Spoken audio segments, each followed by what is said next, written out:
Eu já ajudava meu pai com 8 anos. E eu, com 12 anos, tinha um tio meu, tinha uma oficina. E eu gostava, sabe? Então, depois do almoço, eu ia lá, dava uma de graxeiro. Lavava peça, ajudava ele. E hoje a gente mexe com agricultura e pecuária e tem muito maquinário. Então, aquilo que eu aprendi há 60 e poucos anos atrás me é útil hoje.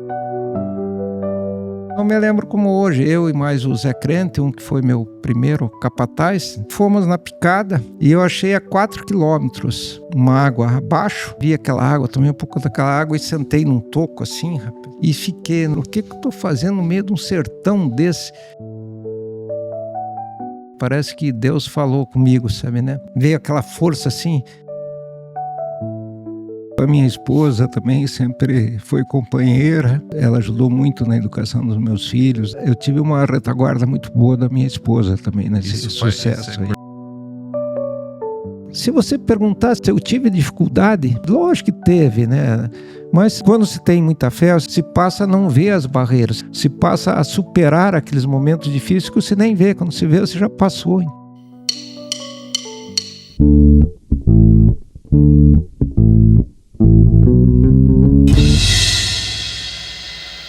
Está começando mais um MFcast, o podcast do MF Rural. Eu sou Roberto Lucas e hoje nós vamos falar aqui com um agropecuarista. E nós vamos ter muita história aqui de empreendedorismo, coragem para desbravar e muito sucesso nessa caminhada. Eu estou falando de Mário Wolff Filho. Tudo bom, Mário? Tudo bem, Ricardo. É um prazer estar aqui com vocês, né? E como foi importante eu conhecer o grupo de vocês. Desde já queria dar os parabéns, né? Obrigado. A gente teve uma noção grande aí do serviço que se expressam para nós produtores, entende? Excelente a estrutura do grupo MF. Muito obrigado. E aqui ao meu lado, o Walter Celani. Tudo bom, Walter? Bom demais. Eu quero lembrar você que está em casa, para poder curtir as nossas redes sociais, para poder fazer comentários em todas elas. Se inscrevam lá. Aliás, nós recebemos um prêmio agora há pouco tempo, né? Ah, verdade. Recebemos um prêmio há pouco tempo do YouTube de mais de 100 mil inscritos. Mas precisamos de mais força de você que está em casa. E hoje vai ser espetacular. Nós tivemos uma conversa prévia com o Mário aqui e é simplesmente muito enriquecedora a conversa que nós vamos ter aqui também. Vamos mandar bronca hoje. É isso, é mandar bronca? Hoje o negócio... Aliás, eu vou fazer começar. bronca. Vai falar que nós vamos dar bronca, tá 2-1 aqui, eu ele vai... vou fazer uma coisa diferente hoje. Você não vai comer. Eu vou fazer uma pergunta para ele primeiro. Tá. Pro Mário me responder. Ô, Mário, Pode fazer. por que o chapéu? O chapéu... O chapéu eu acho que nós, pecuaristas, nós temos que se identificar mais com a sociedade, entende? E o meu filho, o Daniel, entende? Ele observou, entende, que o chapéu... Bom, nos Estados Unidos, né? Qualquer pecuarista vai em qualquer encontro ou mesmo na atividade, ele usa um chapéu. Se ele está de terno e gravata no evento, ele está de chapéu. Então, a sociedade reconhece que ele é um pecuarista. Até teve um fato curioso, o Daniel viajou uns 2 anos atrás aqui para a região de São Paulo e chegaram numa churrascaria e ele trouxe também, além de alguns clientes da Fortuna, ele trouxe o nosso capataz da Fortuna, o Jefferson. E o Jefferson estava atraiado, como a gente chama, de chapéu, bota e fivelão e tal. Chegou um casal na churrascaria, no hall da entrada da churrascaria, com uma criança de 7 anos. E daí, quando ele viu o Jefferson, ele falou para o pai e para a mãe: olha, um peão de verdade, pai e mãe. Né? Então, se vê como influencia, né? Muito então, legal. Eu acho que a gente deve... Se identificar. Eu, pelo menos, estou achando que a gente tem que se identificar mais com a sociedade. Né? E eu acho bom isso, eu acho muito bonito. Eu tenho que pegar o costume, porque eu também gosto. Eu gosto de ver nos outros o chapéu, mas eu acho que para mim não é questão de costume. É costume. Né? Mas é muito legal, porque é isso que você falou, identificação, né? De cara já identifica que sabe esse... Nós estivemos agora lá no Texas, né? Então, lá é normal, né? Então, normal. Anormal é quase... Lá sem chapéu tá sem chapéu, né? Então, eu acho que é legal essa questão do chapéu aí. Então, pronto, eu já fiz a pergunta que eu queria fazer. Então agora vamos começar. Vamos começar. Mário, Explica assim, como é que o agronegócio entrou na sua vida? Explica desde criancinha como é que foi surgindo isso para você. Bom, eu sou natural de Curitiba, nasci em Curitiba e morava numa chácara, entendeu? Morei até os 15 anos numa chácara, que fica a 8 quilômetros do Marco Zero de Curitiba, na região de Santa Felicidade, que foi uma região que o meu avô tinha muitas atividades lá, de serraria, de olaria, de erva mate, né? Até era Erval o nome do lugar lá. E lá que eu comecei, meu pai tinha vaca de leite, tirava leite, a gente tomava leite de vaca, galinha, né? Então, a parte rural, praticamente eu me criei na parte de infância, até os 15 anos, na área rural, né? Então, eu acho que começou aí essa ligação, né? Depois, o próprio avô meu, o vô Fridolin Wolff, que apesar que quando ele morreu com 50 anos, quando ele morreu quando eu nasci, aliás, ele já era falecido, sabe? E ele tinha muitas atividades ligadas ao agro, sabe, né? Ele tinha serraria, olaria, plantava, era quintal, né? Naquela época plantava batatinha, então tinha carro de boi, né? Cavalos, né? É importante, tem lá ainda, sabe, até eu tenho que tirar uma foto. Ele tinha uma estrebaria, entende? Que era a coisa mais linda, ele tirava vaca holandesa, era toda calçada, tinha o estábulo para cada vaca, a parte de madeira para o feno, já tinha uma canaleta, que o esterco da vaca já ia para um tipo de uma churumeira. Churumeira, feita de tijolo, e dali já ia para a plantação. Então, você vê isso, eu estou falando, estou com 74, coisa de mais de 80 anos atrás, né, já se usava o churume ele já usava, né? Então, isso era tecnologia grande. Nessa época era avançadíssimo. Avançado, né? Até contam assim que tinha a família Schaffer, que parece que ele participou de uma das primeiras importações de vaca holandesa, sabe, né? O meu avô. E o meu pai domava cavalo e tal, então a minha origem vem daí. Apesar que eu tenho uns 30, 40 primos, que a família era grande, né? E mais ligado ao agro, um dos netos dele que é mais ligado ao agro sou eu, né? De 30, um vingou bastante. Bastante. Mas isso aí era gado de leite na época, então? O meu avô tinha gado de leite. O meu pai tinha na chácara, mas era gado mais para consumo. Eram umas vacas de leite ali mais para consumo da família e tal, né? Você começou a trabalhar cedo, Mário? Com quantos anos você começou? Eu já ajudava meu pai com 8 anos, acho que até atrapalhava um pouco, né? Porque lá naquela região tinha muita bracatinga, né? Então o que é bracatinga? Bracatinga ela é especial para lenha, sabe? Uma época foi usada para escora. Dá muito naquela região lá, dá muito bracatinga. No Paraná, em região que tem pinheiro, às vezes dava muito bracatinga. Ela é uma árvore que ela tem uma vida útil de uns 8 anos, 8, 9 anos, sabe? Mas ela é muito boa para lenha e para carvão. E na época, as padarias, né? Elas eram todas tocadas a lenha, né? Então a gente cortava, às vezes eu ia com ele lá ajudar a descarregar, uma F350, que na época depois virou 4.000, né? Então eu ia entregar. Então eu sempre gostei de trabalhar, e eu acho que uma das coisas hoje que está faltando para a nossa juventude é justamente iniciar o trabalho cedo, né? Lógico, com os devidos respeito de aquelas leis, aquelas coisas de forçar, né? E eu, com 12 anos, eu estudava. Você vê como às vezes é importante, né? Com 12 anos eu estudava de manhã e tinha um tio meu, tio Raul, irmão do meu pai, ele tinha uma oficina.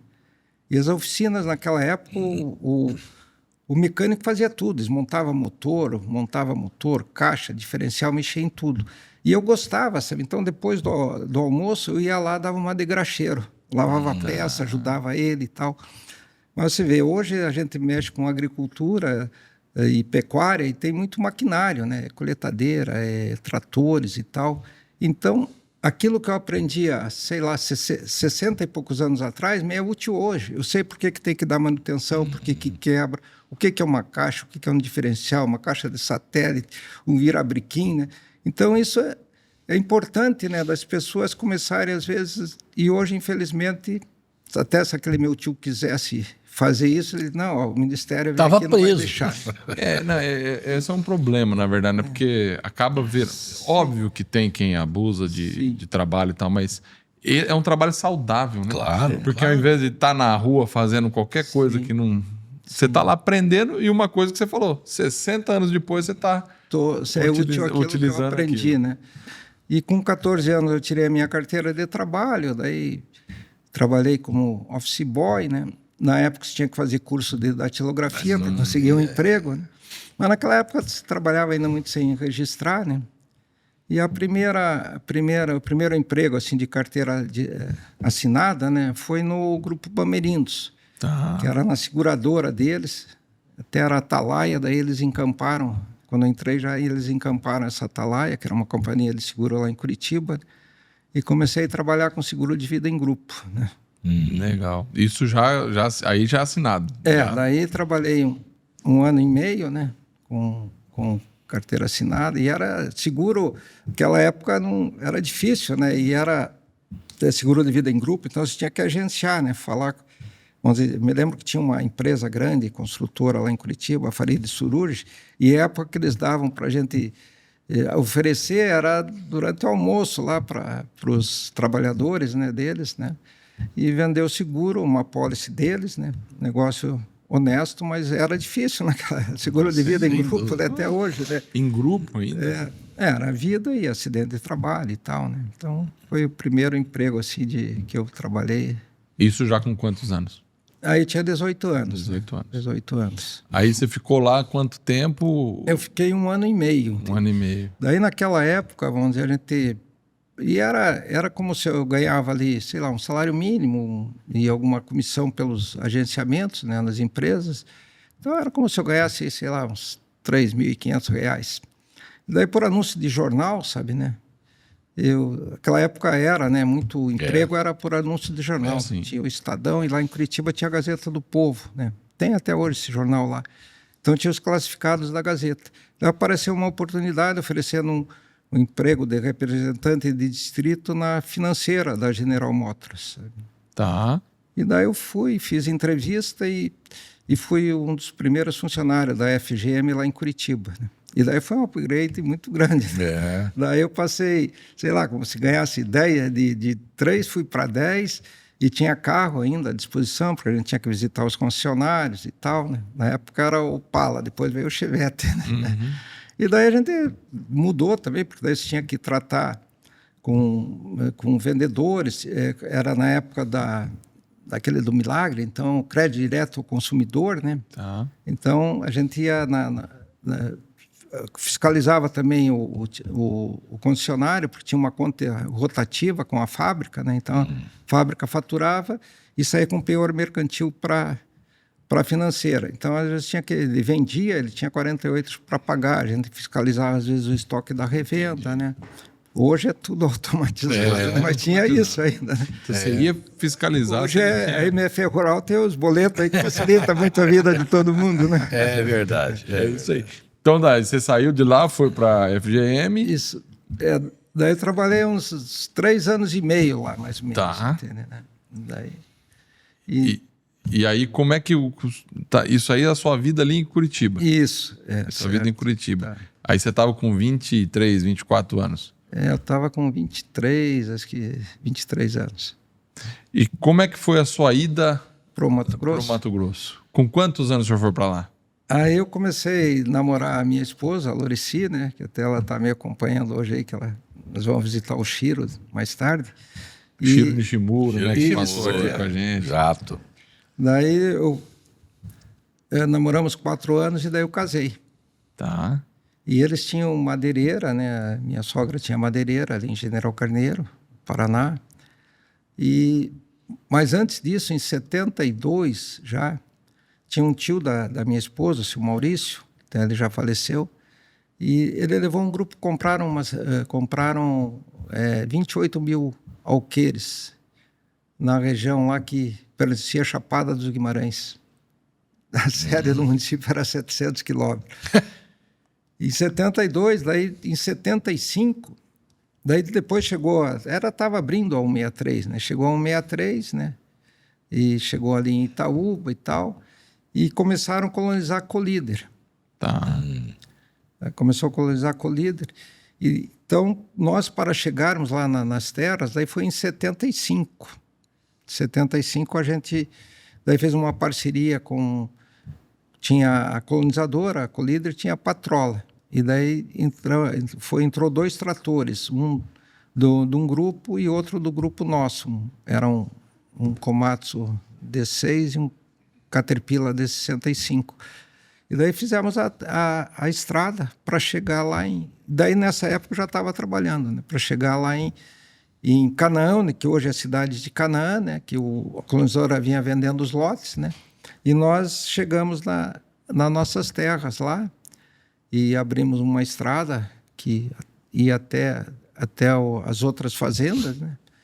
E daí começou a abertura. Então, peraí, vocês compraram 28 mil alqueires de chão e tiveram que abrir. É um grupo. Pois é, um grupo. Tudo de Curitiba. A maioria a maioria é madeireiro, né? Então, tá. Madeireiro, né? Então, E tiveram que abrir na mão o negócio lá a mão que eu falo é você que tiver que construir estrada para poder chegar nessas terras. E tal, para chegar nessas terras. E essas terras ficavam próximo de Canaã, sabe, né? Então, praticamente, Canaã começou quando nós chegamos com a estrada lá, sabe, né? E a maioria era madeireiro. Até eu não cheguei a conhecer, quer dizer, conheci rapidamente o meu sogro, né? Porque depois ele faleceu. Mas ele tinha um ditado que o seu Maurício me contava, que a intenção dele, ele era um madeireiro muito forte ali no Paraná, entende? Que era ir lá, derrubar mato e plantar boi. Era um ditado dele. Porque daí você formava, né? A época era derrubada, daí você aproveitava a madeira que dava, né? E depois você plantava o pasto, colonião, né? Semeava, né? Nossa, nós estamos falando disso. Parece um negócio tão simples assim, mas você estava contando 700 quilômetros de estrada de chão, né? Para chegar ali de Cuiabá para lá. Isso quanto tempo levava, o Mário, para ir de carro? Sabe que logo que foi aberta com o Exército, ela foi ligada ao 63, o 8º BEC fez do lado do Mato Grosso, não, aliás, o 9º BEC parece que fez do lado do Mato Grosso e o 8º BEC do lado do Pará, né? Então as duas se encontraram em 76, que hoje é Cuiabá-Santarém, né? Tá. Se encontrou em 76. E agora então daí a gente em 75, 73 também começou a Colíder e Sinop também começou, acho que 72, 73. Então, como a Colíder começou, a gente acabou abrindo, mas logo no começo da 163, perdi um pouco, logo no começo da 163, a estrada era levantada, cascalhada, sabe? Você andava com um carro pequeno aí a 80 por hora e tal. Tá. Depois que começou o movimento, né? Daí dali de 78, 80, daí começou o movimento grande de caminhão, de tirar madeira, daí que ela ficava na chuva praticamente intransitável, né? Mas na época era... E outro detalhe também, a gente tinha trator de esteira e posto de gasolina era em Itaúba. Itaúba dá 120 quilômetros lá da onde que eram as fazendas, né? A gente tinha que vir buscar óleo diesel ali em Itaúba, porque em Colíder não tinha posto de gasolina ainda.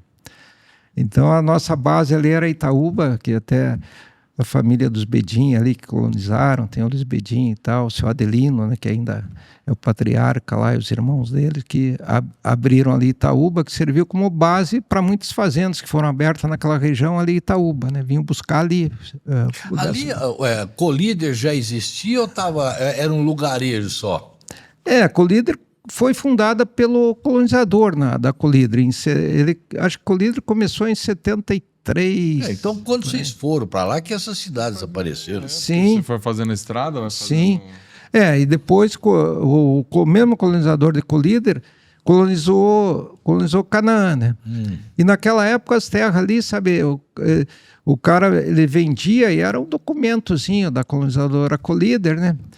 E também o que ajudou muito na migração para lá foi que em 75 deu aquela geada que acabou com os cafezais do norte do Paraná, de Londrina. Então, muitos meeiros e muitos proprietários pequenos venderam as terras ali e foram para aquela região lá de Colíder, né? Colíder tinha café lá e foram plantar café e tal, né? Esse pessoal também foi os heróis, viu? Na verdade, E com a todos família. vocês aí que saíram Sim. daí, não é fácil sair. Porque assim, você tá lá no seu conforto, em Curitiba, aí você fala, não, eu vou lá para Nova Canaã do Norte, né? Porque, na verdade, já era Nova Canaã do Norte? Não, pertencia à Chapada dos Guimarães. Ah. O município era Chapada dos Guimarães. Era Chapada. Dizem que o brasileiro gosta disso, era o maior município do mundo, porque você vê, nós estamos a 700, Chapada está aqui encostada a Cuiabá Sim. e até a divisa do Pará. Era tudo uma É coisa tudo só. Chapada dos Guimarães. E do outro lado, Teles Pires era Diamantino, né? Então, Nossa Senhora. até um fato assim que me ajudou, vamos dizer, a encarar o sertão lá, entendeu?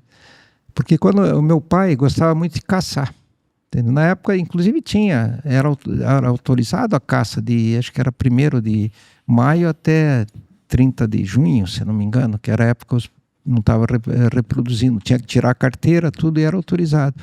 Quando eu tinha 12 anos, ele me deu uma Rossica, no Natal de 12 anos, ele me deu um Rossica calibre 32, sabe? E daí a gente ia caçar em volta de Curitiba e tal, só brevemente, e eu fui para lá, eu trabalhava terno e gravata em Curitiba, né? E daí encarar lá o sertão, fazer picada, abrir, localizar onde que tinha água, né? Era tudo na picada, não tinha satélite, não tinha nada, né? Não é fácil fazer isso, Rapaz, tem que ter muita coragem. Coragem. Por isso que eu falei no começo, não vamos falar aqui de coragem para desbravar, porque É muito louco isso. É muito louco isso. Teve muitas pessoas, sabe? O pessoal lá que foi junto, tem um concunhado meu, Lorival Esguissardi também, só que ele começou ali em Juara, mas ele ajudou lá também, foi um dos grandes... Nessa época você já estava casado? Já. E aí a esposa foi junto? Não, Como é que foi isso? a esposa ela ficava em Curitiba, então fazia quase uma vez por mês essa viagem de carro de Curitiba para... nós íamos às vezes 2, 3, né? A gente... Na época eu já fui de Fusca, já fui de caminhão, que a gente contei a história, nós levávamos gado, não tinha gado lá, né? Daí em 70... É isso que eu ia perguntar, porque você foi lá, vocês tiraram a madeira, aí começaram a plantar. Sim. E o gado veio da onde? De onde vocês trouxeram o gado? Na época, o Mato Grosso, o rebanho lá, sei lá, nessa época devia gerar aí uns 3 milhões de cabeças, e era mais ali na Baixada Cuiabana, no Pantanal, sabe, né? Então não tinha matriz de Nelore, né? Gado Nelore. Então a gente levava... Grande parte do rebanho lá foi aqui de Planaltina do Paraná, que é próximo a Paranavaí. Então a gente levava de caminhão, truque, né?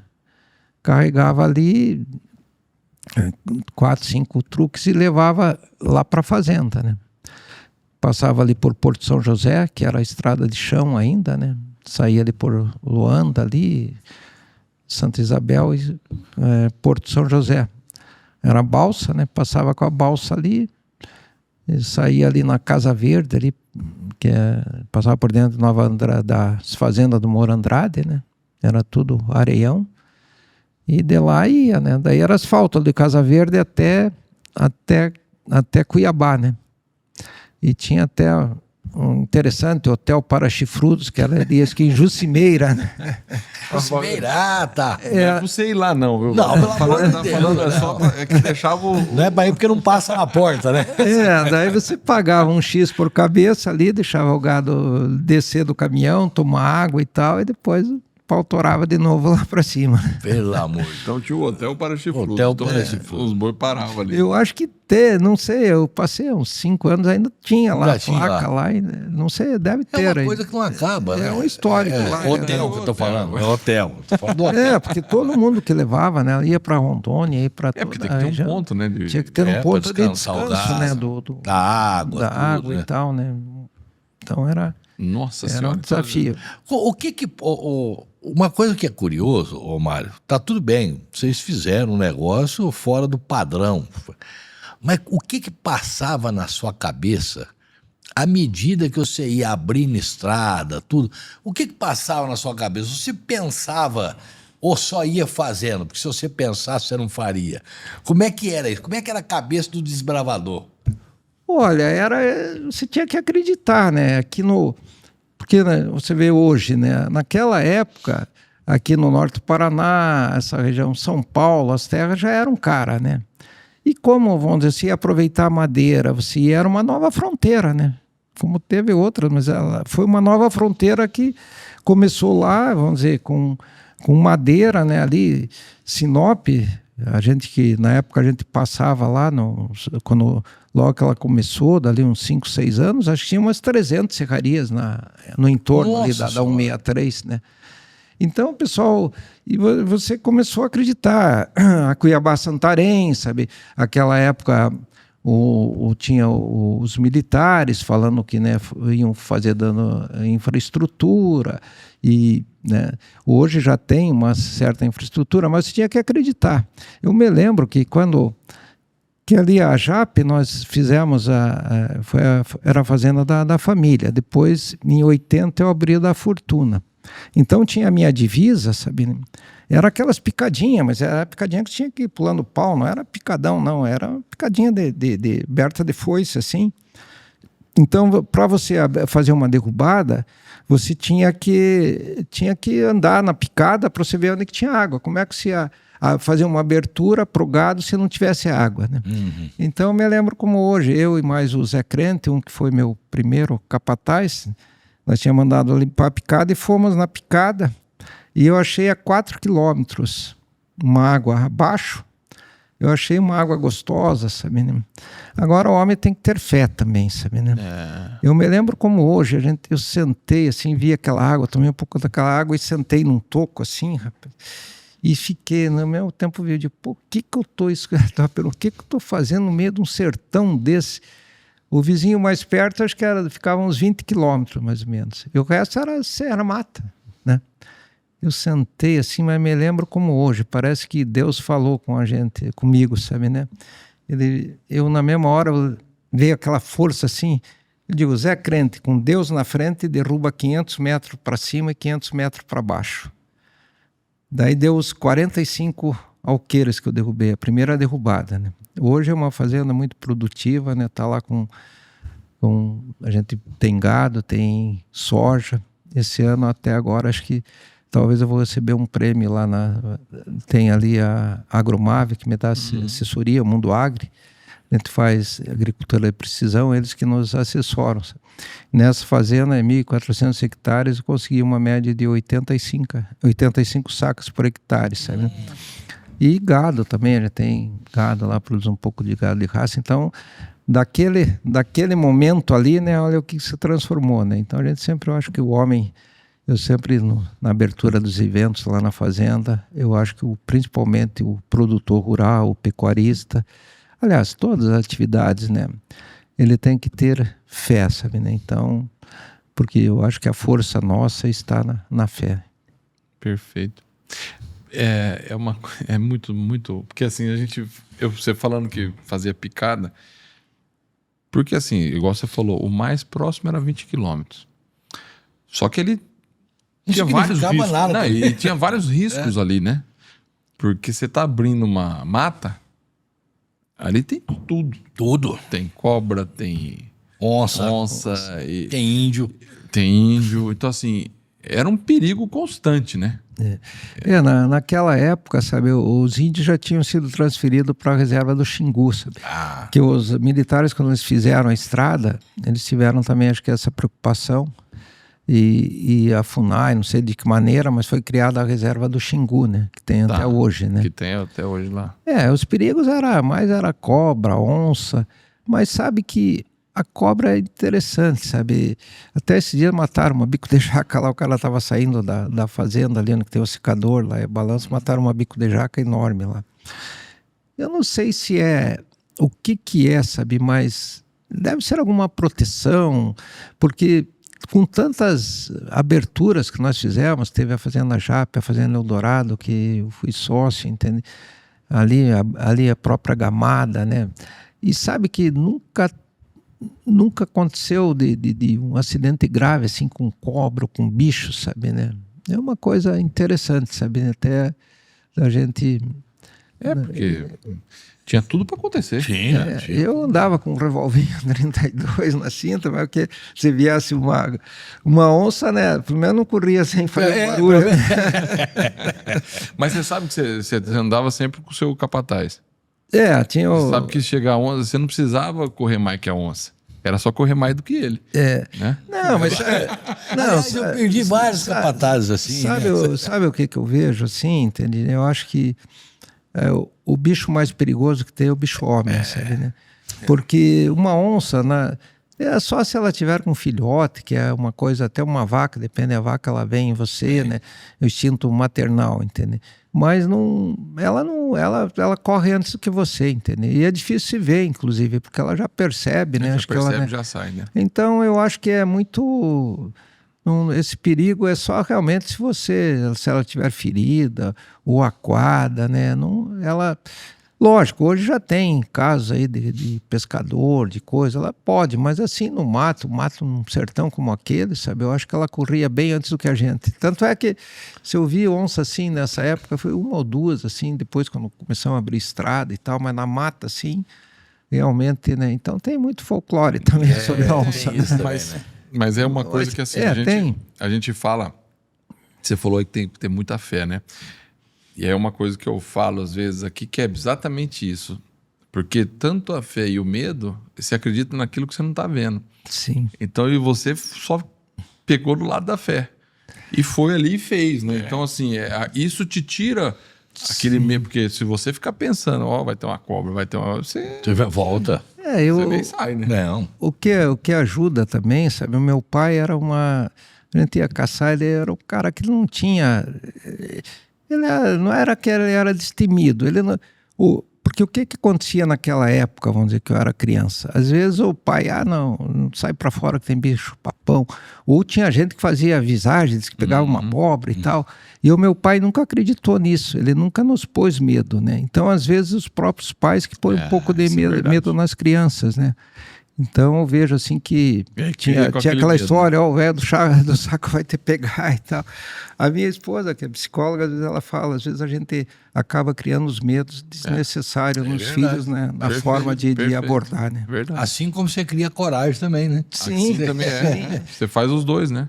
Eu acho que também coragem, né? Tudo, acho que a gente tem que ter consciência, saber o perigo, né? Precisa ter prudência, não medo, né? O medo é limitante, a prudência não. A prudência, eu até quando meus filhos eram pequenos, tinham 7 ou 8 anos, às vezes eu deixava eles irem de ônibus para o colégio, sabe, né? Hoje não dá mais, hoje, né, nós estamos num mundo que não dá mais. Mas eu acho que muitas vezes para você enfrentar o perigo, você precisa conhecer ele, né? Então, se bem que hoje, para criança, hoje é inviável até a gente, né? Andar aí, né? Tem que ter. Tá difícil. Mas eu vou te falar uma coisa, muito, né? que é uma coisa que você que está em casa aí precisa pensar nisso. Hoje você fica vendo gente com dificuldade para contratar funcionário, porque o funcionário quer uma facilidade. Eu não quero um trabalho. Eu estava vendo hoje, me deu preguiça. Eu não quero um trabalho que me exija tanto.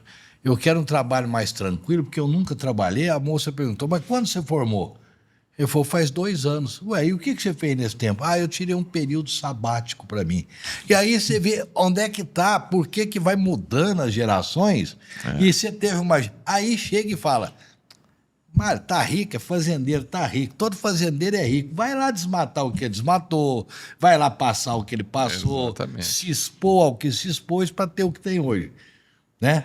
Então, eu quero... Você só vê o que tem, né? Não vê o que fez, né? Exato. E é por isso que a gente tem que, na sua pessoa, aproveitar a sua pessoa e parabenizar e agradecer a todos aqueles que tiveram o peito que vocês tiveram. Sim. Porque isso é para poucos. Não, por isso que tem muita gente chorando e pouca gente fazendo, né? E até, atrás de um grande homem sempre tem uma grande mulher, né? Então a minha esposa também sempre foi companheira. Meus filhos, essa época a gente passava muito lá, né? Então ela que sempre nós educamos, ela ajudou muito na educação dos meus filhos, né? Até ela sempre teve muito jeito com criança, até hoje, né? E o que a gente sempre, o casal sempre procura fazer também, não ter dupla mensagem, sabe, né? O pai fala não, Daí vem a mãe, ou o contrário, né? A mãe fala não, daí o pai vem, filhinho, o pai passa o dia todo trabalhando, vai colocar o filho. Então, acho que a educação, hoje também, meus filhos, graças a Deus, estão todos bem. Então, eu tive uma retaguarda muito boa da minha esposa também, nesse sucesso. Isso é importante, né? Isso é muito importante. Porque nessa época você falou que você foi para lá, já estava casado, mas você já tinha filhos já ou não? Em 75, a minha primeira filha nasceu em 76, a Mariane. Sabe? Então já estava nessa... ela já aprendeu, às vezes a Lore ia junto comigo para lá, né, em 76. Eu sei que ela aprendeu a andar lá na Fazenda Jape, sabe? Acho que o Gabriel também, então a gente ia... Tinha já uma irmã a Leni, né, que morava ali em Cuiabá, depois também... Meu cunhado teve máquina de café lá em Sinop, aliás, Colíder, né? E a gente morou com as crianças também lá de 86 a final de 89, né? O Daniel tinha 4 anos, o Gabriel. Depois a gente voltou para Curitiba, que daí naquela época o estudo lá já era mais pouco. Não tinha tantas condições de estudo, né? Daí a gente voltou a morar em Curitiba. Tá. E aí, dali que o senhor desbravou, começou a trazer o gado, fez... Quando que o senhor teve a ideia de fundar a Fortuna? A Fortuna foi em 2001, sabe? A gente comprava os produtos, normalmente era das empresas. Na época até eu era tortugueiro, como a gente diz, né? Só que eu achava o seguinte, mas como que no caso assim que só existe um produto, né? Só um que tem qualidade. E eu já, na época, tinha pessoas que já tinham tentado fazer o próprio sal, sabe, né?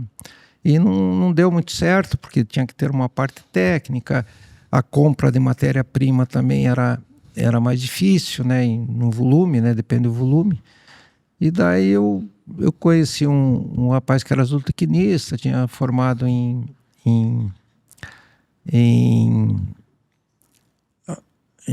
Uberaba, né? Uberaba, na Fazul, né? Eu formei também. Gilmar Prado, né? O Gilmar. O Gilmar foi meu professor. Era professor de gramíneas, solos. Era o Gilmar. Era o Gilmar, bom demais. Foi o primeiro formulador meu, foi o Gilmar. Cara, espetacular. Hoje o filho dele cuida da Prado Assessoria. É muito bom. Thiago? Ele tem 2 filhos. Um que ele, inclusive, faz uns podcasts sobre... E tem o Thiago que é sucessão. O Thiago já faz, acho que uns 10 ou 12 anos, que ele que é o formulador da Fortuna do Seu Animal, trabalha junto com o Daniel. Então teve uma sucessão de técnicos ali também. Tá. E daí até foi interessante, porque naquela época eu estava começando com grão já, entendeu? Acho que eu já fui pioneiro em algumas coisas lá em Canaã, eu plantei em 2000 a primeira soja, sabe, né? E daí foi um técnico, o Porto, era um veterinário, um técnico muito da Tortuga, mas é aqueles caras de campo mesmo, não é? Ele ia lá e eu convidava o Porto para ir lá. Porque ele vendia muito sal ali sem sair de Curitiba, o Poleto. Porque ele ia nos escritórios dos pecuaristas lá e ele nem conhecia direito o gado, sabe? Mas ele acabava vendendo. E naquela época a Tortuga tinha poucos concorrentes, né? Então acabava vendendo muito sal. E eu cobrava dele, eu digo, você tem que ir ao Porto. Eu tinha uns dias de campo com o Porto, ele era aqui de Araponga, no Paraná, aqui, sabe, né? E eu achava um veterinário muito competente, assim, começou com rotacionado. E daí, de tanto eu cobrar o Poleto, uma vez ele falou, a Tortuga libera ele 5 dias para ele ir para lá. Se vocês pagarem a passagem. Era de Londrina, era trip ainda, acho que era o ATR, era, sei lá, o Brasília ainda, sabe, né? Daí ele foi para lá, né, e ele era muito fã de plantar cana, porque lá naquela época pegava muito fogo, né? Então plantar ali uns 10 hectares de cana, que pelo menos se pegar um fogo no pasto, era um seguro que se tinha de uma nutrição, o gado não passar fome, né? E eu já estava com aquela estrutura de silo que eu montei em 98, de grão, né? Daí ele falou, Mário, por que você não faz teu próprio proteinado? Você vê, naquela época não se falava muito em proteinado, né? Daí ele tinha um termo, se mata a pau. Eu fiquei analisando aquilo e tal, eu digo, mas eu vou fazer só para mim, e achei difícil, né? Daí que veio a ideia, eu peguei o Gilmar, daí fundei a Fortuna Nutrição Animal, mas daí não fiz só para mim, porque eu não tinha rebanho, até hoje eu não teria um rebanho para ter uma fábrica própria, né? Daí eu vou fazer uma fábrica regional, né? Com qualidade, matéria-prima, fazer dentro das certo, com produto de qualidade dentro das especificações e comecei daí produzir sal para mim e vender, né? Tá. Até ser zootecnista, dos saltos que a pecuária deu, entende? Questão de nutrição. Sem dúvida. Só para você ter, naquela época, estava começando, eu tinha praticamente cinco produtos, né? Era um sal para vaca, um sal para boi, um concentrado para o cara, o pessoal às vezes misturava com sal branco, né? E um 65, que era para recria, sabe, né? Então, eu tinha, hoje acho que tem mais de 50, sei lá, 60 produtos no portfólio da Fortuna, sabe, né? Então, olha o salto que deu, de 5 para mais de 50, né? E a qualidade hoje, né? Terminação, né? E quando que o Daniel, seu filho, entrou na Fortuna? Você ficou quanto tempo você tocando e o Daniel entrou quando? Olha, eu toquei, acho que o Daniel faz acho que uns 11 anos que ele está lá, sabe, né? Tá. Porque o Daniel sempre foi o que mais se identificou assim com a fazenda, sabe, né? E eu estava, porque não era fácil, sabe, a equipe de vendedor, o próprio pecuarista, sabe, né? Às vezes, hoje acho que mudou um pouco, mas como eu já fui presidente de sindicato, então até eu falo, às vezes tem pecuarista que tem que pôr um escarificador, né? Então era difícil, e eu ficava, vamos dizer, às vezes você vendia um sal, o cara já sabia que estava ali, ele já começava a abortar, o cara não fazia nem exame de brucelose, de nada, já queria culpar o sal e tal, e difícil a equipe, e a gente também estava focado mais na fazenda, né? Então eu estava assim até meio tirando o pé do acelerador. Daí o Daniel veio, né? E graças a Deus hoje, né, a Fortuna é um sucesso, ele está crescendo, um trabalho sério também, né? Então, o Daniel, acho que se não fosse o Daniel, não sei se a Fortuna estaria onde que está hoje, sabe, né? Ô Mário, nós falamos sempre aqui, perguntamos essa questão de sucessão, né? De passar de pai para filho e tal. Como é que foi para você? Porque hoje você falou, hoje você é cliente da Fortuna, você não manda mais nada lá, né? Não. Como é que foi essa transferência de bastão aí do Mário para o Daniel? Porque eu acreditava na nutrição, né? E eu já fiz, entendi. Tinha um filho meu, o Gabriel, não tem, né? O Gabriel ele se formou em zootecnia, né? Na PUC. Garçom de boi. Daí eu já fiz no nome deles. Eu nunca participei do contrato social da Fortuna Nutrição Animal, entendeu, né? E já fiz no nome deles, porque eu digo eles que vão tocar, já começa, né? Deles, dos 3 filhos. Dos 3 filhos, a Mariane, o Daniel e o Gabriel, né? Já fiz nos 3 filhos, que eu digo, já traz eles para dentro do negócio, né? E hoje os meus netos também, né, vão para a fazenda e tal, muito em função do Daniel, que ele está mais presente lá, né? Ele me ajuda também, ele tem, hoje ele é muito ocupado, mas ele me ajuda muito também na parte da pecuária, né? Na questão ele tem uma cabeça nessas partes mais de tecnologia, ele é muito ligado, né? Então desenvolve um trabalho muito bom em pesquisas também lá na própria fazenda, né? A gente tem uma parceria lá com o FMT, né?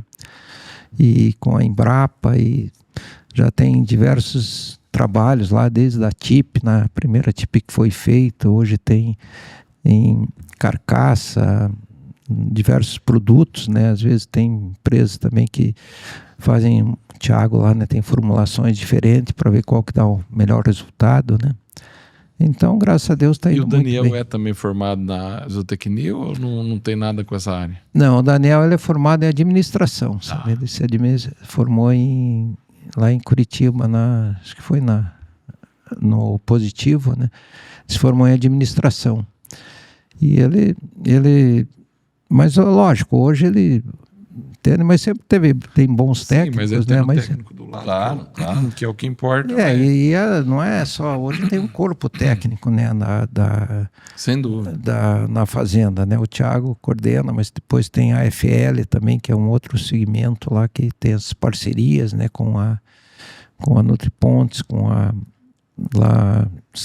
Fortuna Sansão lá em Castanheira, tem uma outra no Pará, né? Então tem uma parte técnica boa. E por que chama Fortuna?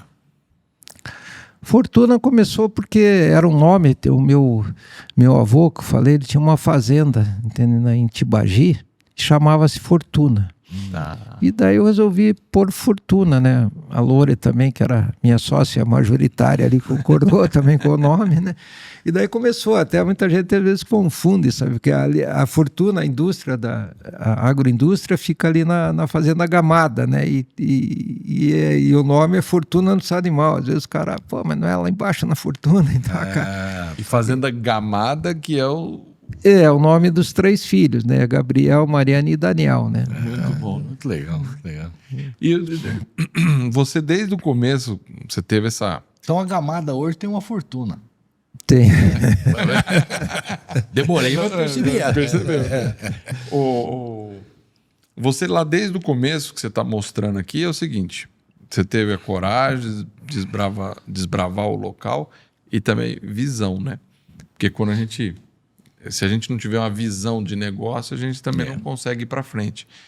E você falou da Fortuna, mas você também fez parcerias lá nós estamos falando, se eu não me engano, se eu errar a data que você tinha me comentado, que era 98, eu acho, o ILPF lá com a Embrapa, é isso?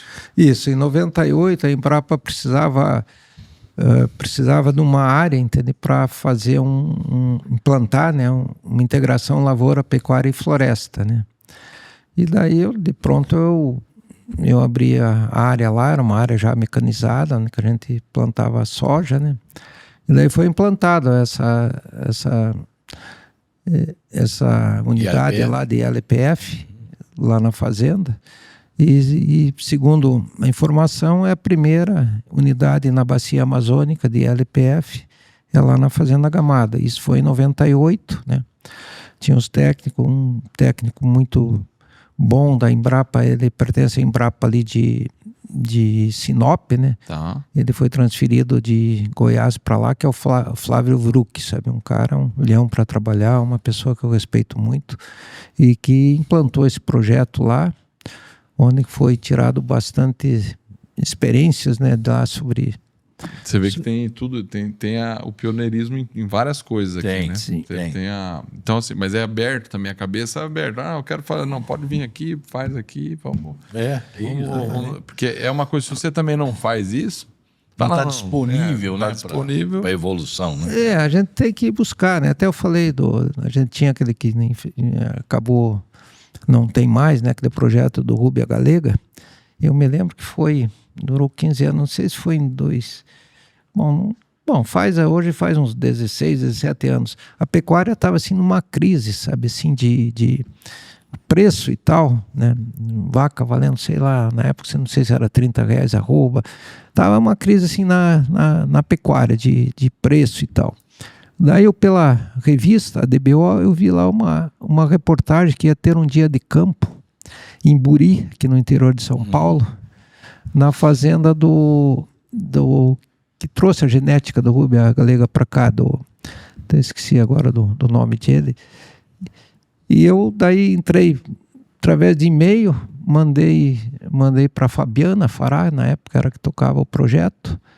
Eu digo, escuta, dá para a gente participar desse dia de campo aí?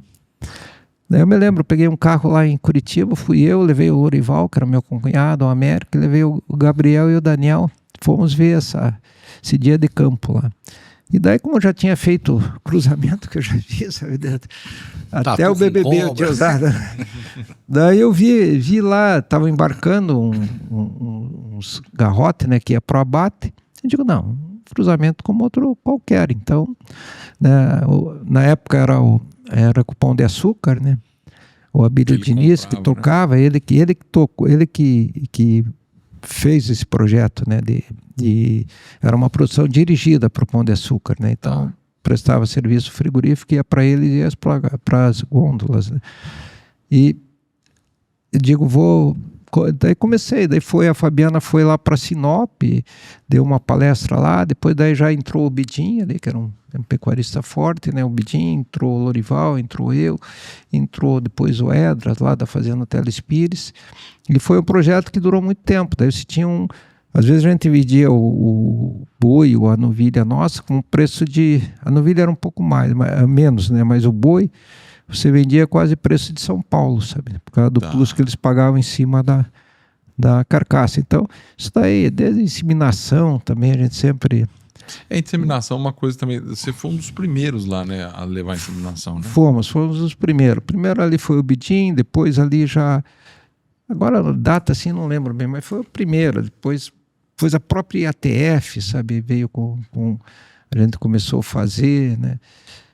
Gado PO, eu comprei, me lembro a primeira vez que fui comprar gado PO foi em 80. Tinha ali em Paranavaí, que esse rebanho hoje é do Grise, era do Martinez, ali tinha um posto de venda de touro. Daí eu comprei esse aí que tinha cai, duru, e daí então, touro de raças, touro PO, a gente sempre acabou também produzindo. Eu achei LPF, integração, lavoura e pecuária também, a gente começou, questão de silo, né? Sojas, que lá na região fui um dos primeiros também, em 2000, né? Então a gente paga um precinho às vezes, porque a gente, né? É o preço do pioneirismo, mas depois você colhe. É aquilo que a gente fala, você planta para colher, né? Não tem... É bacana as pessoas, né, ser aberto quando vai lá e uma pessoa visitar, você tem que contar o que está dando certo e o que está dando errado também, para a pessoa não cometer os mesmos erros, né? E você vira referência nisso, né, Mário? Você acaba sendo uma pessoa que o pessoal vai lá te procurar para saber como é que tá, né? Sim. E você sabe que a primeira vez que eu ouvi falar da Fortuna, no caso, porque para nós aqui eu não conhecia, né? Sim. E aí eu recebi um e-mail, acho que foi o e-mail que mandaram para nós, que ia ter um evento lá, em Nova Canaã do Norte. Isso. Lembra que a gente ia até? Só que aí era na mesma época da Expo Inter e a gente estava indo para a Expo Inter, já tinha marcado algumas coisas. Eu falei, nossa, não vai dar para conciliar as duas. E aí eu fui ver, eu falei, mas que é, né? A Fortuna e tal, e aí fui... E eu achei muito interessante, porque quando vocês falaram que tinha o dia dos pecuaristas e o dia dos vaqueiros e capatazes. É, isso mesmo. Que é muito interessante isso daí, porque normalmente vamos fazer um dia de campo, um evento, e vai todo mundo, né? E são duas linguagens diferentes, né? Sim, São dois eventos totalmente diferentes. Uma coisa é falar pro capataz e gerente e tal, e outro... E aí uma coisa que me chamou a atenção, vendo o Daniel falar numa entrevista, que eles fizeram, acho que uma pesquisa com 1.200 ou 1.000 e tantos vaqueiros para fazer o saco de ração da formulação de cada um, o que eles preferiam para poder... A cor, identificação, porque eles que manipulavam. E eu falei, puta, que interessante. A indústria ouvindo o consumidor final mesmo. Não é o pecuarista, né? O final tá mesmo, escutando aquela pessoa que vai pôr a mão na massa. Então, assim, eu achei muito legal isso daí, muito interessante. Sabe? Nos eventos lá também do Vaqueiro e Capataz vem a família, sabe, né? Então, às vezes, tem curso lá para as mulheres, os vaqueiros. O que foi interessante, acho que não sei se foi esse último, o penúltimo, daí teve uma atividade no curral, para as esposas dos vaqueiros e capatazes, entende? Para elas entenderem o que o marido faz, porque às vezes muitas ficaram admiradas, sabe? Então mexiam no tronco lá, porque às vezes elas nem têm noção do serviço do marido num curral ou na fazenda, sabe, né? Então o Daniel tem essa cabeça muito voltada, como fazenda voltar a ser fazenda, sabe? Produzir o queijo, produzir, né? De repente, muito legal. Né? Agregar um valor na renda familiar, entendeu, né? Então a gente tem essa preocupação também com com os colaboradores, e a gente às vezes reclama muito, né? Não, porque a mão de obra está difícil e tal. Mas a gente tem que tentar, né? Não adianta só reclamar, a gente tem que tentar aqui buscar algumas alternativas para a gente atrair esse pessoal novamente, né? Porque hoje também uma das coisas, antes tinha, minha mãe, né, foi professora, né? Eu estudei em escola isolada, né? E acabou, hoje tudo vem para a cidade, daí, né, o cara começa a ter em contato, perde o contato praticamente com a fazenda, né? Esse negócio de poder... Sai totalmente. Então a gente tem que talvez buscar algumas soluções. Mas é interessante, desse daí que ele está falando, da moça, eu vi o Daniel falando que a moça falou assim, faz 12 anos que eu moro em fazenda. Eu nunca tinha ido para um curral. Eu achava que o serviço do meu marido era ali e tal. Mas quando eu fui ver o que ele realmente faz, botar a mão na massa, eu vi que o trabalho é pesado. Então, mas olha que interessante. Não só a capacitação do funcionário, como a conscientização da mulher do funcionário, porque às vezes, e na grande maioria das vezes, se não estou enganado, é um motivo do funcionário deixar a fazenda, porque a mulher começa a dar... Se você traz ela para perto e dá a importância que ela tem, né? Sim. Ela vai mudar até o jeito do próprio funcionário pensar, né? Certo. Agora, essa questão da indústria e falar direto com o funcionário, eu acho de extrema importância mesmo. Porque é ele que manipula o produto, que pode dar certo ou não por causa de um erro ali. Um erro de desbalanceamento de ração faz uma diferença muito grande. Total. Né? Muda tudo, né? E eles também, a gente já teve lá também, teve Doma Racional, uns 3 cursos com Feitosa, sabe? Eu acho que um cara, ele é aqui de São Paulo ali, o Leonardo Feitosa, sabe? Eu acho um cara muito... Teve também lá foi interessante, sabe? Agora ele está famoso, já até filme. Teve o Cavaleiro das Américas, teve lá também numa... Felipe Massetti? O Felipe vai dar entrevista aqui com a gente. Era para ter gravado já. Ele teve lá, acho que não sei, uns 3 anos aí. Foi bacana a história dele, viu? Olha, ali é um desafio também. E teve também o Ricardo Arantes, né? O Ricardo Arantes. Então, o Chacre já teve... Só que ele teve lá na fazenda agora o Wagner Pires, teve semana passada. Teve lá, aqui o Wagner Pires. Teve aqui também. Que teve lá a Acrimata em Ação, daí o pessoal da Acrimata em Ação foi lá fazer uma visita rápida lá na fazenda, legal. Daí o Walter Pires... Wagner Pires. Walter Pires. O Walter Mas sabe que uma coisa interessante, o Mário estava me contando, Walter, que o Daniel... com os vendedores dele, ele não paga comissão de venda. Explica por quê. Como é que é isso? O Daniel acho que já faz, o tempo, mas vamos dizer, no mínimo 5 anos, entende? Porque ele faz uma venda técnica, entende? Então ele não pode chegar, o vendedor, vamos dizer, é uma ambição, não é talvez nem questão de induz ele fazer uma venda às vezes por causa da comissão. Uma venda que não vai ajudar o cliente, né? Às vezes ele vai ver, precisa um proteinado 0,2, 0,1, ou para a vaca, né? Qual que é o estágio da vaca, né? Ou o cara quer fazer uma... Então ele tem que ver lá, conhecer a realidade do cliente e fazer uma venda técnica. Então ele tem participação. A equipe toda tem a participação e não a comissão, aquela, vendeu, sei lá, 100 mil, vai ganhar X de comissão, sabe, né? Então não é interessante. Eu acho que isso ajudou muito e a empresa vem crescendo. Eu até no início, assim, de puxa, será que vai dar certo? Mas felizmente deu certo e eu acho que está sendo um sucesso, porque o teu cliente ganhando dinheiro, uma que ele vai voltar a comprar, né? E vai ter mais renda, vai aumentar o rebanho dele, né? Então, esse é realmente, ao invés dele ser o vendedor comissionado, que realmente desperta, às vezes, uma ganância da pessoa. Sim. E vende qualquer coisa por causa da comissão. Nesse caso, ele é um consultor que está recomendando um produto. Ou seja, a empresa está pensando no produtor. Então, isso é cadeia, né? Como quando eu tocava lá, sabe, né? Então, eu orientava os meus vendedores, principalmente na época de transição, né? Então tinha sal com ureia.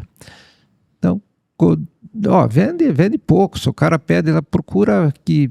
Porque é um risco você fazer uma venda grande, dá uma chuva, pronto. Ou o cliente vai ficar insatisfeito, ou você vai ter que recolher o produto, né? Dá prejuízo para todo mundo, né? E desde que você faça uma venda correta que sirva para o teu cliente, né? Você acaba... É um ganha-ganha dos dois lados, né? Mas é um pensamento que nem toda empresa tem esse pensamento, né? É interessante. Então é bem legal essa parte aí.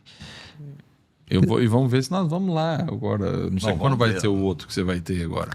Puxa, agora eu fui um cliente que não fui avisando ainda. Tá vendo que ele deixou na mão do Daniel mesmo. Não, mas vamos avisar sim. É sempre na mesma época, eu acho.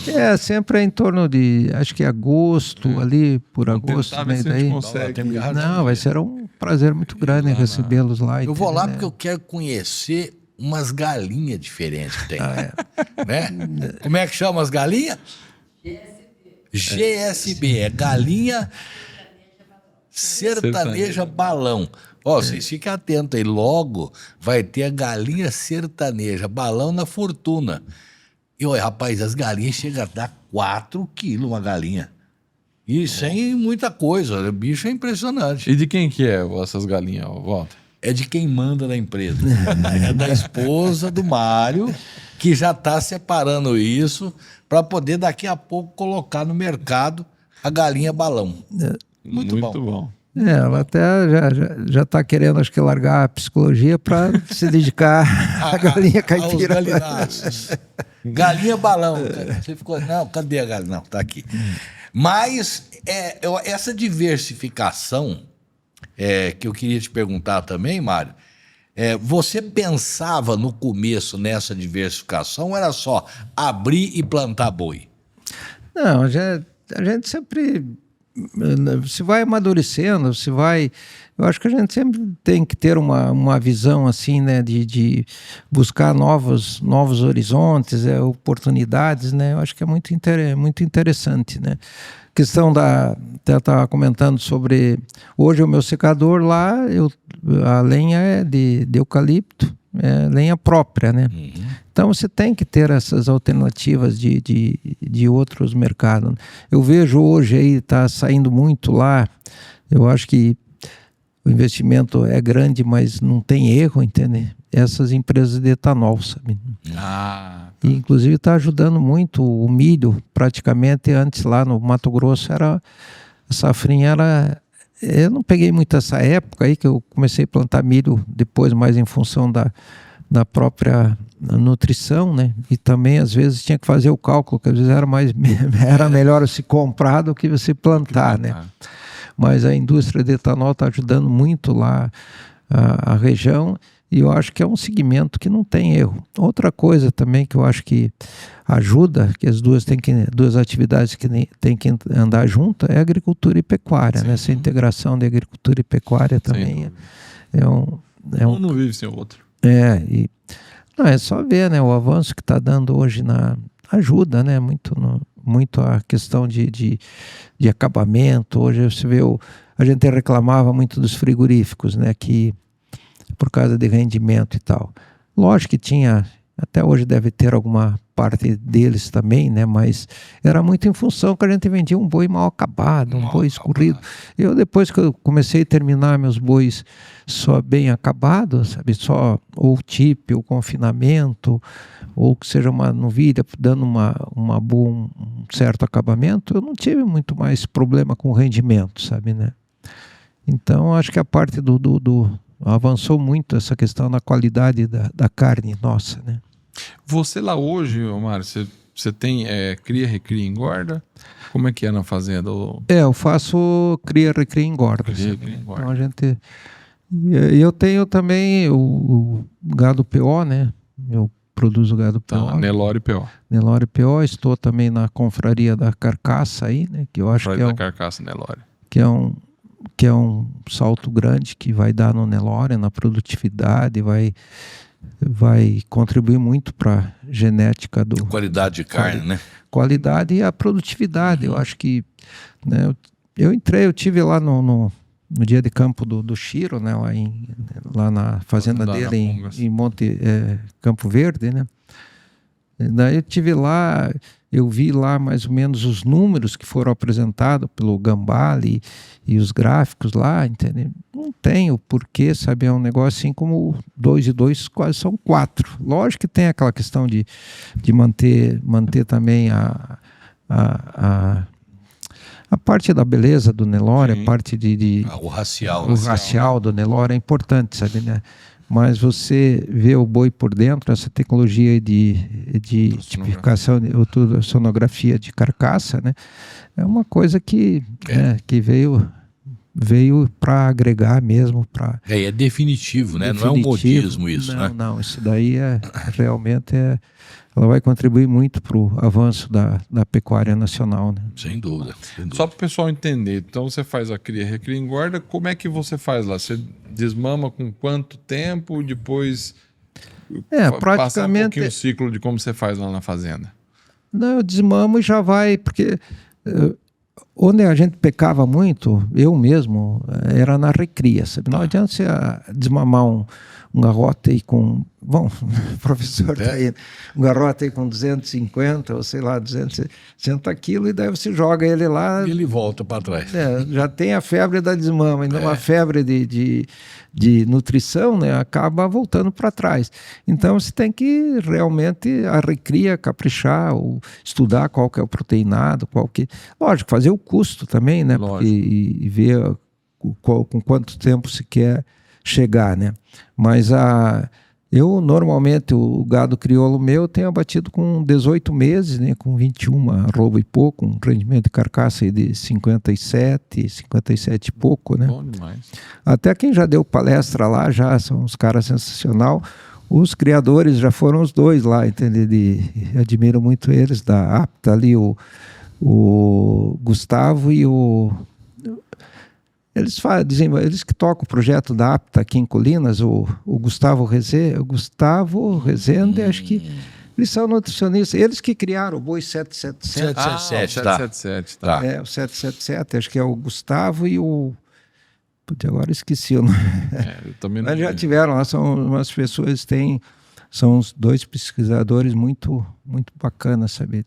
Eles que criaram Mas o senhor está indo com 18 meses já bate com em torno Você desmama com quantos?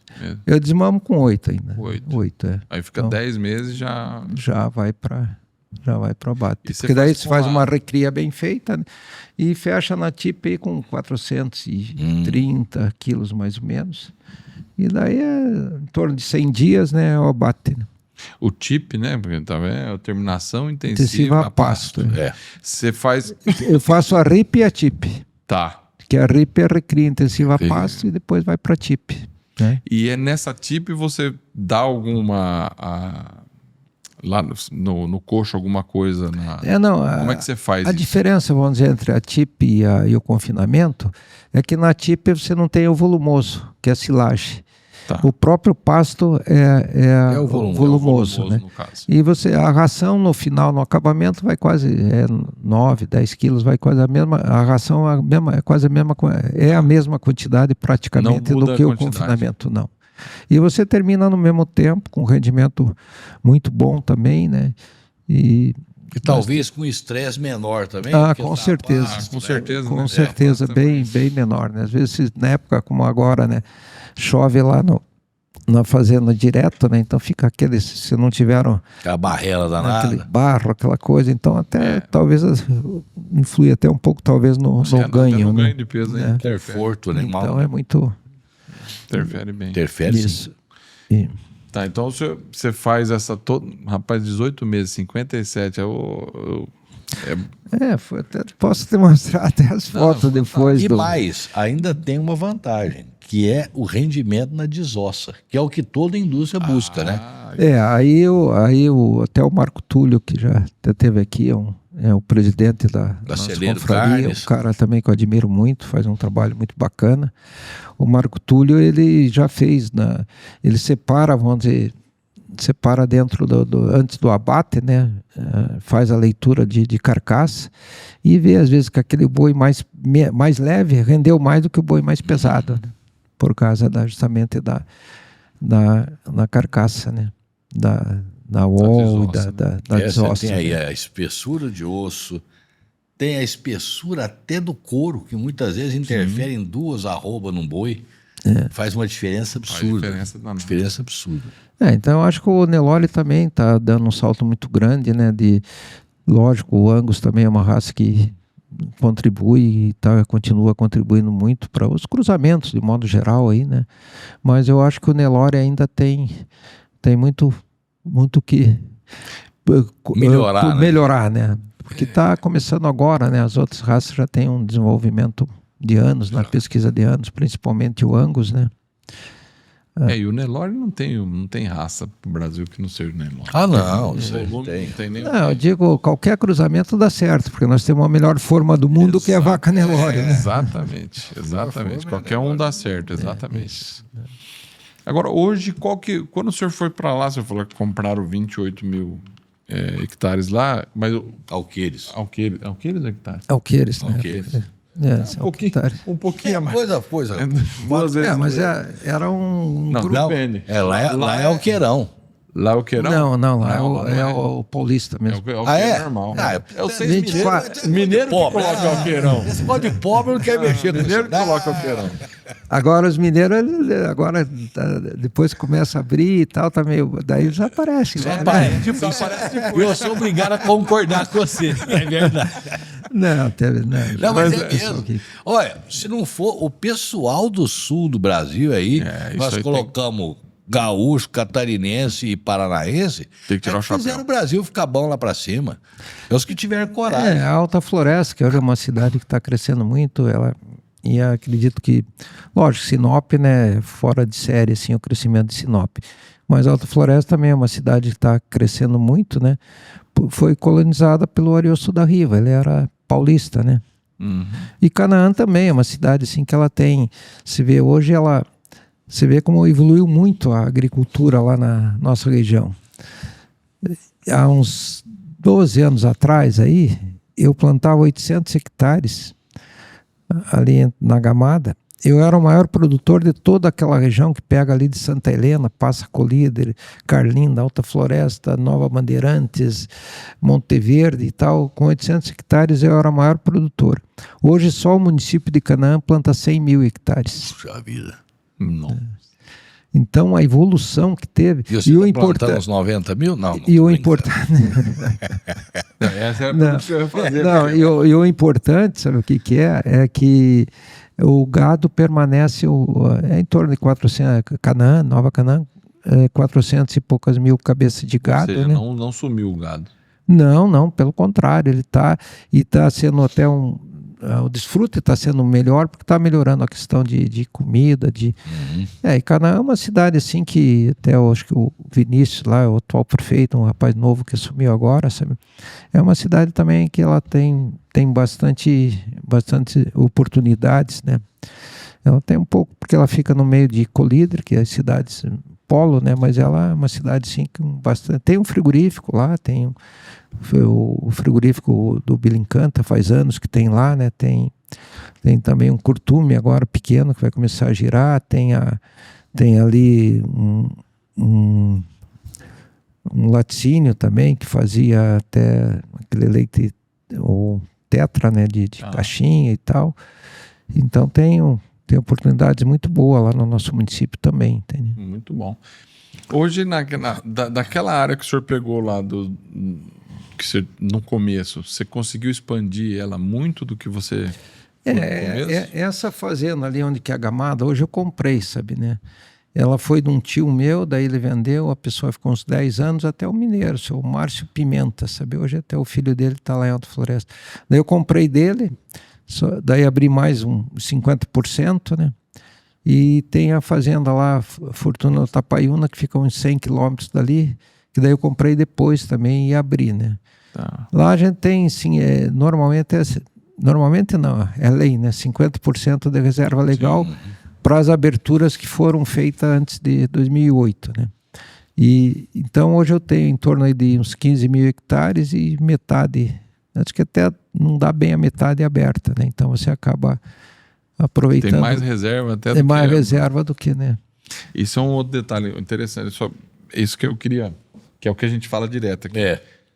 15 mil alqueires, só que 15 mil hectares. Só que você pagou por esses 15 mil e você só usa metade. Né? E depois o produtor rural é onde o que eu falo que a gente fala que tem uma conta de quase 3 trilhões de capital próprio que o produtor rural bota para defender o meio ambiente. Tá aí a conta. E falo muito também em questão de vamos ver, faz tempo que estão falando de você receber alguma coisa, né? Por causa de... Por crédito de carbono, essas crédito coisas. De carbono, mas só se fala, né? Então, até vamos ver, tá para ir lá vai ter essa COP30 aí, né? Mas eu vou falar para você, o crédito de carbono nosso mesmo tá no pasto, viu? Sim. Não é nem na... não é na floresta. Porque a floresta, porque ela tá em equilíbrio, Mário, já... Sim, no próprio pasto e na própria soja ela faz a renovação. Exatamente. Porque tudo que cresce precisa fazer fotossíntese, né? Coisa o resgate do carbono, né? Agora, você imagina, você que está em casa, não conhece muito bem o agronegócio, você compra um carro, você tem sua esposa e 2 filhos. Você só pode usar a parte da frente do carro. Então você não vai poder usar os bancos de trás, seus filhos não podem ir. Legal, não é? É assim que acontece dentro de uma propriedade rural. Ele compra 10 alqueires, só pode usar 5 e tem que produzir muito desses 5, a tecnologia avançada, então não é fácil a vida do produtor rural não. Um hotel aí de 100 apartamentos pode usar 50. Mas você é obrigado a construir os 100. Então, e manter. Exatamente. Aí porque e manter aí. Se pegar fogo, se fizerem coisa lá, você é o culpado. É a responsabilidade. Não, a responsabilidade é grande, né? E só a cobrança, né? Mas... Agora, voltando lá no comecinho de 75, que você foi lá para o Mato Grosso, você imaginaria que você teria esses 15 mil hectares, mais a indústria, sendo seu filho trabalhando junto? Você pensava nisso lá atrás? Não, lógico que não pensava exatamente nisso, mas que você fazendo a reflexão, valeu a pena você ter ido para lá? Valeu, viu? Acho que tudo que se faz aqui, faz com vontade, com amor, né? Valeu a pena. Poderia até questionar, se tivesse investido ali, mas eu acho que valeu. Acho que a gente... nós não somos donos, entendeu? Deus dá as coisas e dá os talentos pra gente, né? Então a gente tem que procurar desenvolver... Cada um desenvolver os seus talentos, né? Que no fim dá tudo certo, né? Então, às vezes esse questionamento hoje, né? E também o que valia a terra hoje, né? Se for ver em termos econômicos, né? Hoje praticamente tem muita região aqui do Paraná que vale menos do que lá, né? Então, teve esse desenvolvimento, tá? Até a gente sempre tem, assim, há uns 20 anos atrás ou mais, teve o primeiro novilho precoce, segundo novilho precoce em Uberlândia, sabe? O Walter, não sei, talvez... Eu lembro disso. Eu lembro disso. Estava começando aquele muito de cruzamento e tal. Eu sei que eu tive ali, e depois disso eu fui lá tem 163, daí tem a BR-80, que é lá no Xingu, sabe? Que você falou hoje daquela ponte ali. Daí tem a BR-80, e eu fui num dia de campo lá, tinha uma associaçãozinha lá. Deve ter sido em 89, 88, por aí, 89 eu acho, sabe, né? E daí eu tinha estado aqui em Uberlândia, sabe, né? E daí eu fiquei imaginando, sabe, quando sair esse asfalto aqui na BR-80, né? Esse troço que vira uma Uberlândia, né? E hoje, se for ver, praticamente, não digo assim tão concentrado, mas o que produz aquela região lá é coisa incrível. É um lugar de logística muito bom também, para bom. Sair para lá e para cá, né? O que mudou muito também, vamos dizer, da época quando eu comecei a plantar soja lá, né? O porto era Santos ou Paranaguá, 2.700 quilômetros. Hoje, ali onde que eu planto, onde que tem um armazém, né? do meu armazém a Miritituba é 950 quilômetros. Até tá para sair um asfalto lá, fica uns 900. Então, olha o que mudou a logística, né? Assim como o boi. Lembrei agora. Sabe onde que a gente batia boi? Estrada de era ainda os 700 de chão, na Sadia, em Cuiabá. Puxa vida! Era o tal do Mazuco, era o comprador lá da Sadia, em Cuiabá. O pessoal mais antigo vai lembrar disso. Imagina, carregava um boi lá em Canaã, ia de gaiola, estrada de chão, morrer em Cuiabá, ali na unidade. Na verdade, você vendia. Unidade que a Sadia tinha. E eles iam crescendo no caminho, né? Você vê como é que é o negócio demorado, tá louco. Imagina um boi batendo carroceria lá as coisas, mas batia lá, rapaz. Você vê, lembrei disso agora, viu? Muito doido, muito doido. Agora, você sabia que ali em Alta Floresta tem uma das melhores pistas de pouso, né? Ali até... Sabia disso ou não? Não sabia. A Alta Floresta é uma das melhores pistas em tamanho e base, tudo é Alta Floresta. São 2.400 metros de largura. Atualmente ainda a pista de lá é melhor do que de Sinop, entende? Porque foi feito, servia como base, passava, acho que até hoje passa muito jato ali por cima, então os militares fizeram para uma base, se desse algum problema em algum avião e tal, aterrissava ali, né? Então começou ali. Até tem um amigo meu que ele foi piloto na época de garimpo, até ali em Alta Floresta tem um DC-10, acho que lá numa praça, ele chegou a usar aquilo nos garimpos, sabe, né? Um DC-10 nos garimpos. Acho que era DC-10. Tem um avião lá, ainda tá na praça, lá virou meio museu, né? E ele me falou, entende, que naquela época, porque Alta Floresta era meio o peão dos garimpos, né? Onde que fornecia, levava os mantimento, boi, carne, tudo para os garimpos, combustível. Ele me chegou que teve um dia lá que teve 240 voos. Aquilo era que nem formigueira, um aviãozinho saindo. E depois daí, lógico, o garimpo hoje é só com máquina e tal, né? Mas ali foi foram os militares que construíram lá um tempo atrás. 163 também, né? Hoje, vamos dizer, quem abriu a 163, nós estamos lá, entende? Muito em função da época que o regime militar era integrar, né? Para não entregar. Eles abriram essa rodovia, senão hoje com essas pressões internacionais aí que é mais comercial e para que o Brasil continue sendo colônia deles, né? Não teria autorizado essa talvez estrada. Não. Mas vamos falar a verdade, né? É mais o que você falou, é comercial. É claro. Não tem lógica nenhuma. A Ferrogrão, que faz tempo que está para sair, né? De Sinop para Santarém, não sai por causa pedacinho ali de uma reserva indígena, tudo questão política, né? Não é conveniente para alguém. É bem por aí. Agora, no comecinho, Mário, você falou uma coisa que assim, nós já passamos de 1 hora de podcast aí. Você falou para fazer tudo isso tem que ter muita fé. O que é fé para você? Olha, a fé, eu acho que a gente tem que estar em sintonia, sabe? O mundo foi criado, entende, né? Acho que tem um ser maior que é Deus, entende, né? Então você tem que acreditar naquilo que seja um negócio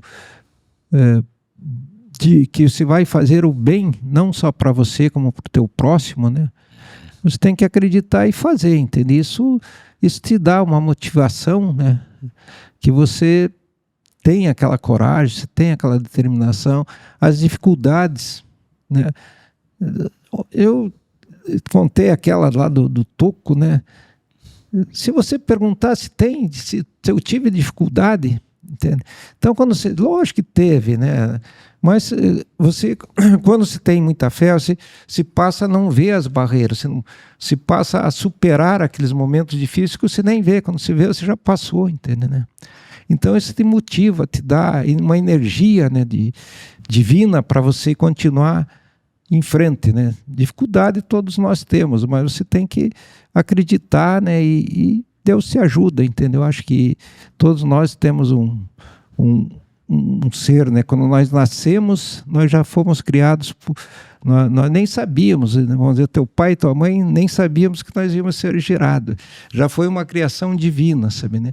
Então, a partir que você começa a acreditar que a influência divina de Deus na tua vida, ela tem força, é importante, eu acho que te dá mais força. Eu, pelo menos, penso assim, né? Por isso que eu sempre digo que o homem, a força do homem está na fé. O homem tem que ter fé para ele ser forte, para superar todas as barreiras que vão vir na sua frente, né? Para quem acredita, barreira nada mais é do que degrau para chegar mais alto, né? É isso.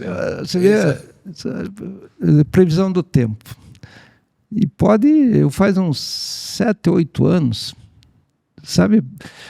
Lógico que não é assim um troço tão preciso, mas sabe como que eu vejo se o tempo, porque lá a gente depende muito da temporada de chuva, né? Que começa em setembro e vai até maio agora, né? Sabe que a natureza, ela se comunica muito mais com Deus do que nós, entende? Eu vejo muito a florada dos ipês. Deu uma florada normal, chuva normal. Começou, eu já observei, sabe? Eu tenho fotos sempre, eu já observei isso, entende? E como tem gente que as formigas, tem muitas coisas, mas o ipê é um troço assim que... A natureza sabe, né? A natureza sabe, nós, o bicho-homem, que acha que sabe muito, então, mas ainda nós temos muito que aprender. Está pouco integrado com a natureza, né? E a gente também, né? Eu acho que as pessoas, né? Se vê, pecuária, né? Quantos anos, ou agricultura, todo dia, toda hora você está aprendendo todas coisas novas, técnicas novas, né? Então você tem que também acreditar, né? No homem, né? Tá certo, é isso mesmo. Eu acho que hoje também nós homens, nós estamos muito... Isso é um pensamento meu, né? Eu acho que antigamente a gente sempre pensava assim, não, a máquina nunca vai dominar o homem, né? Porque quem inventou a máquina é o homem. Só que às vezes tem um hoje que inventa e milhões que usa, então acaba sendo dependente, né? Hoje está aí o celular, né? Que hoje está impactando muita vida das pessoas positivamente, mas tem um lado, né? Que se souber usar positivamente, senão você pode... Que nem o próprio avião. Ele bem usado, ele tem uma utilidade muito grande. Quando ele vai para a guerra é que ele é ruim.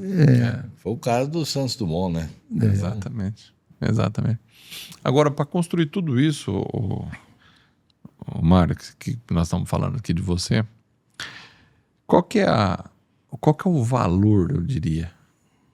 O valor de ter uma companheira do seu lado para aguentar tudo isso? Isso é uma coisa que parece que a gente, né, essa união, né, até nós fizemos 50 anos agora de casado em dezembro agora, né? Então são coisas que é aquilo que você tem que ter, né? Amor é paciência, é você entender um outro, você não querer ter só a tua opinião, né? Então eu acho que ter uma companheira assim que pense como... Lógico, as divergências, isso tem, brigas né, toda hora, mas cada um aceitar o outro, né? É o que está faltando hoje não é só na relação de casal, né? Das pessoas, né? Eu vejo muito, às vezes, eu sempre, nos empregos que eu tive, eu sempre me dei com todo mundo. Tem um cara da GM que virou compadre duplo meu, e até o Abelardo, ele era um cara bem assim, era meio nordestino, mas criado em São Paulo, sabe? O cara, assim, um gênio bem forte, sabe? No fim, o cara virou meu compadre. Então, acho que eu vejo hoje mesmo na relação de trabalho, sabe? Em qualquer coisa, não, mas o outro me magoou, outro não sei o quê, sabe? Isso daí também no próprio casamento, perdão, né? Eu acho que tem que, né? Perdão é uma palavra fundamental, né? Eu acho que as pessoas têm que saber perdoar os outros, né? Então, agora é muito importante, né, essa relação de marido e mulher. Eu acho que pesa muito na educação dos filhos, né? Uma boa base de família gera bons filhos, né? Isso é muito importante, né? Eu, graças a Deus, tive uma companheira muito boa, né? Que sempre nós nos demos muito bem, graças a Deus. E baseado em tudo isso, baseado principalmente no nome da sua empresa. Qual que é a sua maior fortuna hoje? Olha, a maior fortuna é a família, os amigos. Eu acho que daqui a gente não leva nada, a amizade. Hoje eu vim aqui, né, com vocês, aí conheci vocês, isso não tem, não é porque eu ter vindo aqui, só de conhecer pessoas, né? Eu tenho o Chiro, que eu conheci há pouco tempo, parece que faz 50 anos que eu conheço o Chiro.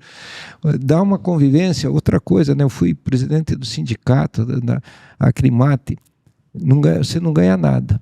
Mas o grande valor que eu ganhei, hoje eu tenho amigos no Mato Grosso inteiro, sabe, né? Por causa dos sindicatos. Então, eu acho que a amizade, o legado que você leva, você poder andar em qualquer lugar, né? Sem ninguém, não é, eu acho que a vida é isso, você ter as amizades, ter a família. Eu acho outra coisa que sempre isso daí eu aprendi com meu pai, né? Nunca ter orgulho, sempre ser uma pessoa assim, simples, tratar todo mundo com respeito, né? Não é pessoa, eu acho que ela não é pelo que ela tem, ela é pelo que ela é. Perfeito. Não importa que o cara é um peão de Juquira, como a gente chamava antigamente lá, às vezes ele tem o mesmo valor que eu, entendeu? Sem dúvida. Então eu acho que o bacana da vida é isso. A gente Essa é a grande construir fortuna. um caminho, a grande fortuna é a convivência, né, com as pessoas, né? Realmente isso não tem preço, né? E é que você falou, né? Você falou, o seu legado é poder andar, sendo que ninguém vai falar, isso daí é. Isso é muito, muito positivo também. Consciência tranquila, né? Velho ditado, você dormir no travesseiro, né? Então, acho que é isso. Isso que a gente leva, né? O interessante é que a gente vê você falando isso e quando você conhece, que eu pesquisei sobre a empresa, esses valores que você fala que vocês realmente utilizam na empresa. Praticam, né? Praticam, né? Porque uma coisa é falar, outra coisa é fazer, né? Então, eu queria dar os parabéns porque é muito bom quando a gente vê isso. Sabe, pessoas que realmente se preocupam com outras pessoas. Não, você tem um negócio, óbvio, o negócio precisa vender, não tem dúvida. mas pensando sempre no bem do outro. Isso é fantástico. Eu acho que o individualismo acaba atrapalhando muito o nosso mundo, sabe? Eu acho que se todos... Porque não adianta melhorar só para mim, entendeu, né? Eu acho que tem que melhorar para todo mundo à minha volta, todo mundo, né? Eu acho que, assim... Negócio que me deixa chateado, vamos dizer, um país como o nosso, entende? Olha a condição que nós temos, rapaz. Eu acho que quem tem mais, quem tem menos, sempre vai ter, mas o miserável, pessoas que não têm uma casa, pessoas que passam fome ainda. No nosso país. No nosso país, né? Então isso que me deixa meio frustrado, entende? Isso que a gente teria de lutar para mudar isso, viu? Você falou uma coisa, você foi muito feliz. A diferença sempre vai existir, mas a miséria não precisa ser o extremo da diferença, né? Infelizmente, tem muita gente que vive às custas da miséria. Esse é o grande problema. Eu acho que a corrupção pública, essa daí, são os verdadeiros caras que causam essa grande diferença na sociedade, né? É isso. Eu, assim, aqui que a gente... Eu acho que para nós aqui foi uma aula de desbravar, de como você ter coragem, né, Muita coragem, muita dedicação. Dedicação. Desprendimento. E, mais importante, o valor que o senhor dá nas pessoas e na família. Isso é coisa para a gente pegar, guardar e falar, ó, tem que olhar para dentro de casa e ver se eu estou fazendo isso também. Praticar, né? Praticar.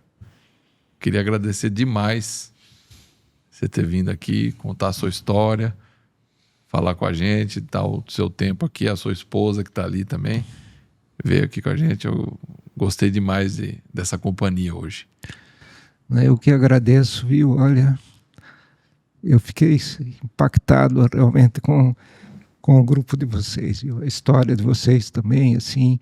A maneira que eu vi que vocês tratam aí os funcionários pelo pouco, porque a gente sente, né? Eu acho que sente assim como que a empresa de vocês também é uma empresa rica. Me surpreendeu também a maneira dos negócios de vocês. Eu acho que o teu pai, você está seguindo, foi familiar, né? Foi muito interessante, entende? Vocês, esse pioneirismo também em diversos negócios aí, né? Então eu vejo que é uma empresa de muito sucesso e torço por vocês, entende? Obrigado. Que Deus continue iluminando vocês. Amém. Esse podcast aqui também tem feito um bem muito bom para o nosso setor, entende? Então é isso daí. Obrigado. Que Deus continue nos iluminando. Amém. Bom, né, Walter? Não, bom não, ótimo. Foi bom demais da conta e faço suas as minhas palavras. Obrigado. Tem mais nada para falar para você. Bom, quem quiser, só um minutinho, quem quiser acompanhar o Mário pela internet. Isso. Nós temos aqui, ó, a empresa no Instagram, @nafortunapecuária. Na Fortuna da Pecuária. Na Fortuna da Pecuária. É que eu tô meio... Você põe o óculos, você não assume a condição, você põe a pôr no óculos. E o outro do Mário é o Mário Wolf, @Mário Wolf. @Mário Wolf Filho. Lembrando que o Wolf é com W, viu? Assim como o Walter. Assim como o Walter é com W. Pelo amor de Deus. Nós temos W no nome, é para ser usado. Pelo amor de Deus. É isso.